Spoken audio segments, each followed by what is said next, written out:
This is Nitin Ramachandra from the NR Hour Sports Show. This is episode 726, alongside with our co-host Vedant from Global Kid Media, and we're joined by a special guest, Lorenzo Neal. He's a former NFL fullback. He had a great NFL career. We're going to get into his obviously career and journey and what he's doing now since after his career. Then he went to college at Fresno State. Really looking forward to this interview. Lorenzo, thanks for joining the show today. It's truly an honor. How are you and your family doing so far during this tough situation? Yeah, we're great. We're trying to stay safe, and man, just blessed and fortunate that this COVID is really taking a toll on not just us but the rest of the world, so in the country. So just trying to get through this thing the best we can, and trying to do that, trying to survive. And I have a son now that's just graduating from Purdue University, so hopefully he'll be playing on Sundays. Lorenzo Neal too, Lorenzo Jr. Yeah, so excited about that too. So exciting times for the Neal family. Nice. So I'm going to let Vedant here start here first. Yeah, I always like to ask, first of all, if it wasn't, let's take you back to when you were younger. What else were you doing besides football? Yeah, with me, I'm a country boy. I'm from a small town called Lemoore, California. So I was raised on a farm and shoot every day, every morning. Got up at 5 o'clock in the morning, had to milk the cows and feed the calves, give them bottles and slop hogs and do that, and then go to school. So always did that. And I still have 75 acres and plant, different things from cotton to corn and doing all kinds of different things. So I still do that. So always been involved in farming and in multifamily homes, real estate. So I constantly would have been in that. A major in criminal justice with a minor in public communications. But always would have been definitely in the farm, in the ag world. That's where I'm at now, and that's where I'm always going to be. Just something about being outdoors and have been on a tractor and being away from everyone. That's just for me. That's just serenity, and it's peaceful for me. So always been there. So always had hard work ethic. So that would have been what I was able to do. So that 17-year career just stopped me from doing that. With great consistency. But every year when I came home in the off season, I still would get back and work on houses. And, I'm hands-on, from framing homes, from hanging sheetrock, from, painting houses and doing all the different things. So the more you can do. So constantly doing that, constantly having my children go with me to the Home Depot, making many trips there and looking at a 10-by-10 room and say, hey, how many 2x4s we need here? Like, no, Dad, how do we do this? Say, okay, every 16 inches apart, that's where you put a 2x4. So let's do the math and divide that, and then we'll know how many 2x4s to get. So hands-on experience is the best experience, in my opinion. Wow. Yeah. So obviously, when you were working on your craft, when you were younger, trying to be a football player, who is that one player that you looked up to in the NFL? Yeah, it's crazy, man. I got to live my childhood dream. I used to love watching Dallas Cowboys and the Pittsburgh Steelers, but believe it or not, I was a Chargers fan, man. I got to really live the dream by playing with the Chargers. Loved Dan Fouts, Chuck Muncie, Kellen Winslow, Charlie Jordan, Wes Chandler. So got to meet all those guys, and Chuck Muncie, rest in peace. Played golf with him, got to hang out with him. So really was blessed and got to meet a lot of my childhood legends growing up, Muhammad Ali and those guys. So it was really neat, the experience that I got to take and the path that I take, because I got to see so many different people and meet so many different people. So I just been really blessed, man. God is truly amazing. We have so much to be thankful for and so much to be blessed. Obviously, you were a fantastic wrestler coming up as a kid and very good at that. Did you want to take that to the next level? Was there ever a debate of whether it was going to be the NFL or maybe the WWE or whatever it was for you next? Yeah, it's real simple. It comes down to money, money. Wrestling at that time wasn't making that kind of big money, but I knew the Junkyard Dog and watching those guys, The Undertaker, and doing all that stuff. But no, I wrestled in high school and college and stuff, and I was All-American wrestler. I was ranked number 3 in the country. So wrestling was a sport that I was really good in. I won the state of California, had many scholarships for wrestling as well. But it just, it's tough, man. Wrestling, I tell you, football, you have a game and maybe the offensive line don't block well. You can say the offensive line didn't block well. You can say the defense didn't let you down. Kicker missed the field goal. You could have different people. Football it's a team sport, and you can blame it on different people. Wrestling is just you and another guy, one-on-one. You can't blame it on anybody. It's just you. You hear guys say, I play football, I play basketball, I play golf. Have anyone say I play wrestle or play box, or play swimming? Those sports you cannot play because it's serious. So, did you get to before settling on fullback? Did you play any other positions in high school, and then before going to Fresno State? What other positions did you play? Yeah, if I could go back in time, guys, I would have switched. I would have stayed at linebacker. Because I played linebacker, averaged 16 tackles a game in high school, at college. I mean, in my senior year. So I really believe I was a better linebacker than fullback. So I got to Fresno State, and Jim Sweeney said, "Hey, look, we want you to play running back," because I went both ways in high school. So it was just one of those things, but it was easy transition. So I really I did miss playing linebacker. I love the sport, and that's why I think I was so physical as a fullback, because I was more aggressive and always trying to hit them before they could hit me. Yeah. When you got to the NFL, did you ever try to convince your coaches to let you play maybe for a couple plays in a blowout? Believe it or not, in Tennessee, I was the emergency linebacker with the Titans. Greg Williams had me, and he understood what I could do. So yeah, I was capable, and I could, without a doubt, I could have made that transition in the pros. Just like you look at guys like Antonio Gates and Chris Dillman, ended up being an offensive lineman, offensive guard for the Chargers. He came to the Chargers as a defensive lineman. At practice doing scout team, he went over to offense and played well enough. They're like, okay, let's move this guy to offense and make him offensive guard, and he became a $15 million a year guy. So I know I could have made that transition. I would have made a lot more money, unless I was Cal Juszczyk, who's I'm really happy for him. 5 years, 27 million. So Juszczyk's my guy. I'm really happy the San Francisco 49ers and John Lynch gave him that big money. I mean, fullbacks are a rarity now in the NFL, but Kyle Juszczyk is one of the best out there, I think, in my opinion, when it comes to fullbacks. But for you, obviously you got drafted in 1993, round 4, pick 89 by the Saints. So take me back to the draft experience. What was that like, spending time with your family, waiting for your name to get called? And finally, once you got your name called by the Saints, what was that feeling like? Yeah, it was that day, that Sunday, you're like, oh, I hope I get drafted. And I remember getting on the phone, and different teams called me earlier that day, said, hey, if you're going to be here, we're going to pick you. I remember Kansas City talked about taking me in the second round. So, I was like, okay, cool, Kansas City. I know they're going to get me in this pick. So I was telling my mom and dad, hey, I talked to Kansas City. They're going to do this. All of a sudden, when that pick came up, I'm like, well, I'll get ready to go to Kansas City. And I'm like, I looked at this thing, and it said, the Kansas City Chiefs takes Will Shields up. Well, Will Shields went on to be a Hall of Famer. Great pick by the Kansas City Chiefs. So I ended up slipping 2 more rounds and not getting my name called to the 4th round. So it was exciting, disappointing, but I think it made me play with the chip on my shoulder and let people know, hey, look, you had a chance to get me, you bypassed me. So that's one of the messages I tell my son. I said, you know what, look, Dad didn't go 1st round, Dad didn't go 2nd round. Sometimes you got to work even that much harder. I said, but you know what, you'll appreciate it a lot more. Wish you got to go 1st round, but if it doesn't, just know the grind. And if you put your hard work and determination and go to work every day and work hard, you will accomplish the goals you want. 100%, man. I want to know, I mean, we've talked to a couple of Fresno guys, and we talk about the transition from college to the NFL. What was the biggest adjustment for you? And I want to hear your welcome to the NFL moment. Like guys thinking they've got a hit stick and they just bounce right back off. Is there anything like that happened for you? Oh, yeah. I mean, my NFL moment when playing in New Orleans, you got to realize I had the Dome Patrol, Ricky Jackson, Sam Mills, Von Johnson. Those guys were absolute monsters. Those guys were beasts. So Ricky Jackson, Hall of Fame, Sam Mills, rest in peace, and Von Johnson. These guys were absolute men. I remember going to the Saints and getting drafted there and going there. And it was like we had another fullback, but he got injured, Brad Mustard. And so I was the only fullback. And oh my God, we were doing 9-on-7, Jim Moore. We're practicing 3 times a day. I was getting my head rung, my bell rung. And it was those times, brother, that I thought about quitting. Because like you're talking about, you're that moment. I'm like, oh my God, I'm going against men and they're not backing down. So the best thing that could have happened to me was going to the New Orleans Saints and having a coach like Jim Moore and having those linebackers that make me the man that I am today.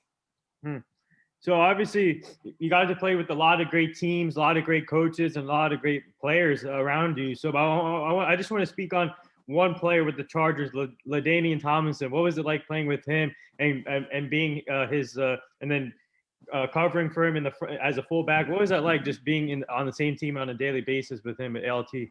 Yeah, he's like Superman without the cape. I mean, the guy was absolutely amazing what he could do with the ball in his hand. I would say if you see the back of 2-1, it's too late because if he was even, he was leaving. This guy, he could cut on a dime and leave 10 cents change. To play with LaDainian Thomas was just an honor and a privilege. Everyone talks about what type of player he was, but he's a better man than player. If you could imagine that.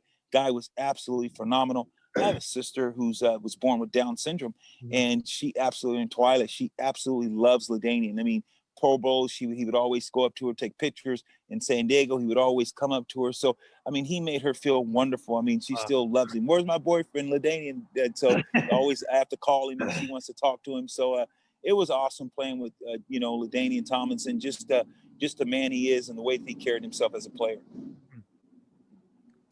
Let me ask about your 11 seasons straight of blocking for running back with 1,000+ yards. Fullback's not always going to get that kind of recognition. First of all, mentally, was that tough for you? Maybe not mentally, but just in general, to go through all that work and maybe not get the publicity. And at the same time, how did you do it year after year? You know what? I don't know. You have to be a little bit crazy, a little bit, just out there. I just did it because, you put your head down in your grind.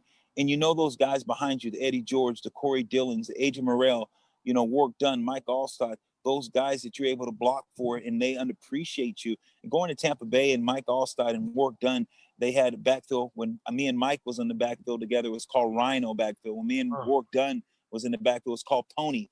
So we had different names for different backfields, and it was just awesome, man, to be able to lead the way for those guys, and those guys appreciate what you did. So yeah, people, you might not get your name in the headline, you might not get your name, in the glitter and get all the endorsements, but I'll tell you what, you walk around that field and you go out there to warm up before the game, and coaches are walking up to you and say, man, we love the way you play. Guys after the game coming up to you and saying, man, you be bringing it. So you earn respect. Respect isn't given, it's earned, and you have to go take it. And I said, so that was one of those things that I played with that type of chip on my shoulder to say, you know what, I might not get the press, and that's fine, but I love that my players and my peers respected me. That's gratification within itself. Man, the legend Eddie George, huh? I didn't realize you played with Eddie George. That's amazing. Oh yeah, from the Ohio State, Eddie George. Yeah. Yeah. Yeah. So I just want to ask you. So obviously NFL is a business, and so players, and now in this generation, players don't spend time with one team, and obviously you didn't spend with your career with one team. So how tough was it for you moving from team to team and seeing these players now move from team to team? And so, what adjustments did you take? What process did you take when you did Well, that? I think you take a little bit from each team that you go to. I think that you understand the concept. You understand, hey, look, NFL, everyone says stands for National Football League. Players, we think it stands for not for long. Yeah. So what you do is you take the approach of saying, hey, what do I going to do to make sure that I'm going to bring something to the table? I knew once I got to another team, I wanted to make sure that I make guys apologize for stepping on the field against me. Training camp, when I had the opportunity to put on pads and go against guys, it was about establishing your will. It was about establishing who you are as a person. So when you went to another team, it wasn't about who can come in and yell the loudest and talk about, look at me, and try to be an instant leader. You lead by example. You lead by being the first one in the locker room. You lead by being the first one in the meeting room. You lead by saying, okay, hey, I'm going to show guys how I'm watching film, showing guys how to be a pro. After practice, run a couple extra gassers, doing things that guys don't want to do. That's how you earn leadership, and that's how you earn your space. In my opinion, especially at fullback position where teams don't use you a lot, you have to make them use you. You have to say, look, if I don't perform at a high level, and if I don't go in here and knock this linebacker on his butt, and if I don't go in here and make a huge block and the running back squirts behind me, don't pick up big yards, I know that my stay on this field is not going to be long, let alone getting behind. And when you're behind, they go 4 wides and 5 wides. So you knew your day was pretty much over. So I took initiative and I took it personal to make sure we were in ball games. So anything I could do in my power to make sure that I established myself, that's what I wanted to do. I want to ask about the Pro Bowl. You've been to 4 separate Pro Bowls. I always have wanted to know, what's your favorite event during the Pro Bowl to participate in and now to watch years later? Yeah, I used to love doing the bench pressing. And Larry Allen was the guy who would beat me. That dude was stronger than a house. But it was just awesome to go to the Pro Bowl and be at the pool. The pool was unreal. So you go out to the pool. So my buddy Sam Gass said, hey, me and him would switch turns going to Pro Bowl, and he went before me and said, look, let me give you some advice, big brother. He said, what? I said, what, bro? He said, don't leave your name. He said, check into your room as an alias. I said, okay. So I would do that. So you go to the pool, Tom Brady, Peyton Manning's. Peyton was the greatest. Peyton would tell young rookie receivers or guys that are young, first-time Pro Bowl, hey, man, I love the way you play. Hey, let me get your room number. Maybe we can go to dinner and hang out and talk. And he would get that, oh, cool. And so they're looking at Peyton thinking, oh, man, Peyton wants to hang out with me. And all you would do is say, I got you at the pool, you start charging drinks, food, all this stuff. And those guys would leave sometime with a bill of $25,000, $30,000, wouldn't know what happened, but guys would know the first time guys showing up the Pro Bowl and just charge the heck out of their room. So it was unreal. Great stories, man. So much fun. Wow. So this is a two-part question here. Obviously, looking back at your career, how grateful are you that you were able to play the game that you love, and obviously play with great players, great coaches, like I said earlier, and now seeing your son follow in your footstep and seeing him succeed in a high level too and playing football. So how grateful are you to be in this position right now? I'm very grateful. I tell people all the time. I said I'm very grateful. I tell people all the time. I was a grown man playing a kid's game, getting a king's ransom, and guys don't understand the importance of playing in the league. And sometimes you live a false life, sense of security, because you can get anything you want. You get to the front of the line, you make dinner reservations. If it's full, they'll find a place for you. You know, you tell the team you need to get a passport. You go to a special entrance. You go to see the doctor. Don't have to wait in line. All those things that it's not the real world. So guys got to be thankful and grateful and understand, man, this is a privilege to play in the National Football League. You're blessed to be able to play in that. So I'm very grateful, very, very thoughtful, very, very, thankful that I had the opportunity to play this game for so long. So that'd be my advice to young men that are coming in. I tell my son, I said, appreciate it. I said, a hungry dog hunts best. I said, the reason why some of these guys, Ray Lewis and some of these guys are great, because they had no other way. They had no other choice. It was about you. They had to be great because they knew what the real world was about. So the determination and the heart and the grit. And sometimes now we live in a world that it's right away, self-gratification. And I think that it's tough because sometimes as parents, you don't want your kid to go through what we went through. So you give them much things and you think that it's helping them, but we're enabling our kids. And I think that the world that we live in now, this movement that we have is people have to be able to check themselves and say, no, there is right and there's wrong. And you know what? And we're too quiet. We're too quiet. We allow these things to go instead of challenging people and individuals and say, no, this is wrong.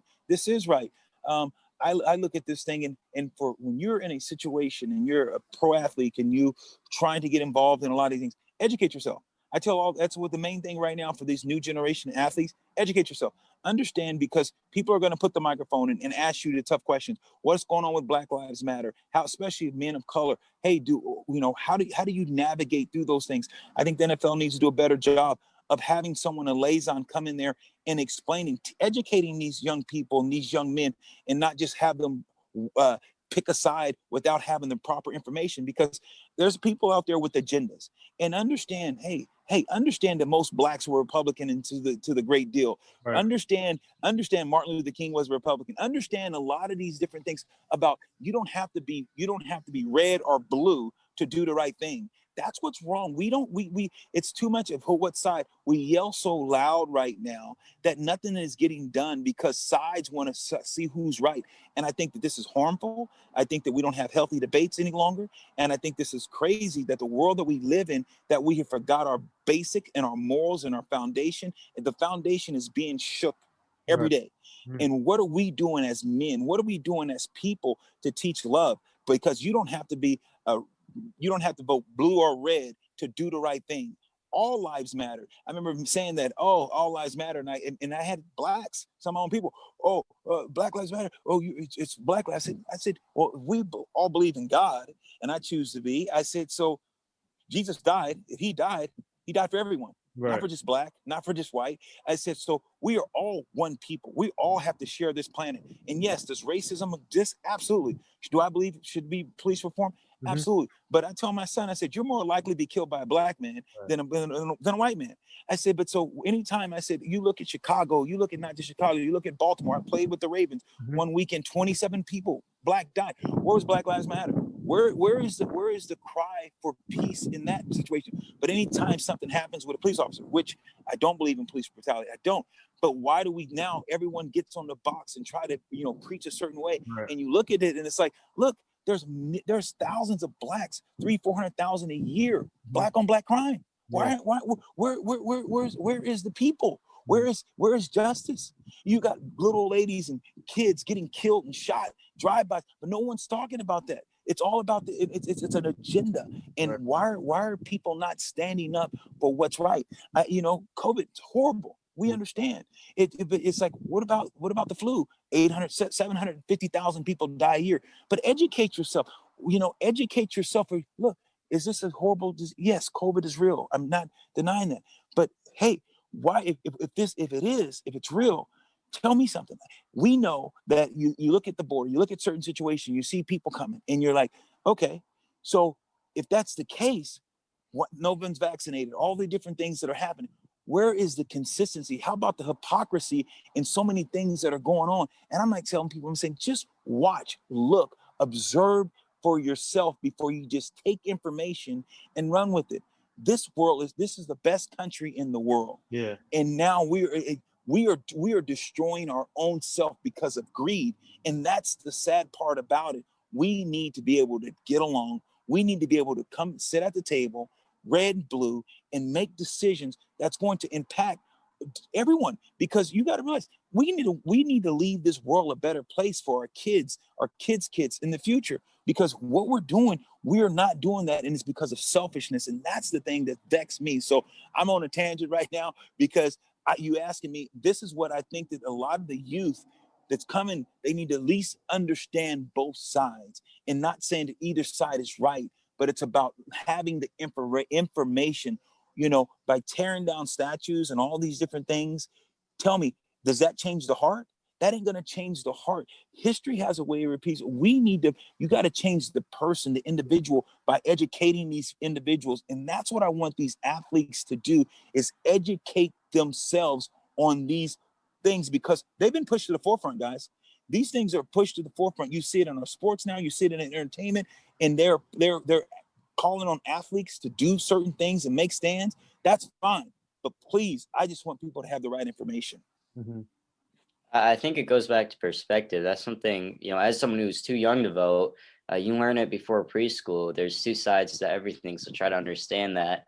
And the biggest issues in the world are, without getting political, the biggest issues in the world are two sides disagree. And it's not that one's right, it's the other's wrong. And that's never the way to solve anything. So I feel like if we can understand that it's okay to have two different opinions, it's two sides for a reason. Right. That's going to make a big difference in life. It will. I want to know for you, raising a son who's going to follow in your footsteps, having that name probably presented a lot of opportunities and obstacles for him. How did you help him through the obstacles of having the name Lorenzo Neal throughout his life? Well, I tell him it's not about you. Life's never, it's about, the bottom line, it's about your legacy. It's about how you pay it forward. One day you're going to have children. One day you're going to, marry, and all those different things. And how are people going to remember you? How are they going to know you? What is it going to be known for? Being a guy, just a jokester? Is going to be a guy that, are you going to give knowledge? Who are you? So I tell him, I said, grab information, learn information, get the information, be able to help others with information, and not just the information, but just helping people in tough situations. Drew Brees, for instance, Hall of Famer. We all know that. I remember we were playing against the Chicago Bears. We're down. We just drafted Phillip Rivers, and we're losing. Marty Schottenheimer goes to him. We're down by 14 and tells him, hey, look, I just got a call from upstairs. AJ was the general manager at the time. He said, we're going to pull you and go with the kid. We're going to give you one more series. Drew Brees was, look, oh my God, you're ready to take, getting ready to start the Phillip Rivers era. I go up to Drew and I said, man, just lead. Stop looking around. We trust you. Believe. Let's go do this. Let's do this. We went out and won that game. Drew Brees started the rest of the year and winning 10 games, getting the playoffs. And 2 years later, Drew Brees writes a book and he talks about that moment. And I didn't know at that time, by just saying positive reinforcement, by telling him, hey, look, we believe in you. He wrote about that in his book. Wow. And those are those moments that you ask, what do I tell my son? I said, you never know when you're going to have that moment to give life. We can do two things. We can give life and we can give death. We can give and that's just with that tongue. We can, you can take advantage of women. You can give, because you go down and you say, hey, women present themselves and all those different things that you're going to go through as a young adult. You can take something from them, or you can give them life and say, hey, you're a better person. As you're this, I see greatness in you. You can speak life and do a lot more things than people realize they can do just by words that they speak. Mm-hmm. So the last two things here before we let you go, our full team. By the way, we would like to have you back on the show so you can meet the full team at some point. Obviously, the full team is not here, but we're part of the Hugh Jackson Foundation. He's a former NFL coach, but he's trying to get back into coaching, but focus on this foundation. And we're part of it. We're ambassadors for the foundation. We're trying to help prevent human trafficking and making sure the community is safe and the kids make the right choices. And I'm going to send you the page so you can check it out. It's really inspiring, and we're grateful to be part of the Hugh Jackson Foundation. So I just want to bring that up. But love Hugh. Yeah. Hugh's a great man. I love Hugh. Coach, I know Hugh really well. He's like a father figure, older brother to me. Love Hugh Jackson and his family and his great, amazing stories. Yeah, love Hugh. Yeah, and the last thing here, would you like to say anything to all the nurses, doctors, and essential workers right now? Absolutely. I think that what you guys are doing is absolutely amazing. Putting your health secondary, for sacrificing it for others and being the first ones in, where people are running away from people with COVID. You guys are running to them and trying to help them, doing things that, ordinary people wouldn't do. And you guys are special and you're very unique. I appreciate what you guys are doing. I appreciate our armed forces to keep our country safe. There's so many people that sacrifices that they're making for us. So kudos, hats off to definitely you frontline individuals that are doing the things that you're doing to keep us in America safe. Well said. And there it is. That wraps up episode 726 for the NR Hour Sports Show with legendary NFL fullback Lorenzo Neal. I just want to say thank you for joining us today. It's truly an honor. We would like to have you back, like I said earlier, on the show. And good luck to your son on his career. Rooting for him. And obviously, we're going to stay connected. And you and your family stay safe. Thank you. Let's do it again soon, guys. I really appreciate it. God bless you guys and God bless America. And thanks. And we got to get my son on. You guys got to get him on too. Oh, yeah, that's right. Yeah. So how about this? We'll set up a time when you both are free, and then we can get both of you on with the full team. How about that? We would love that. Yeah. All right. Thanks, guys. Cheers. All right.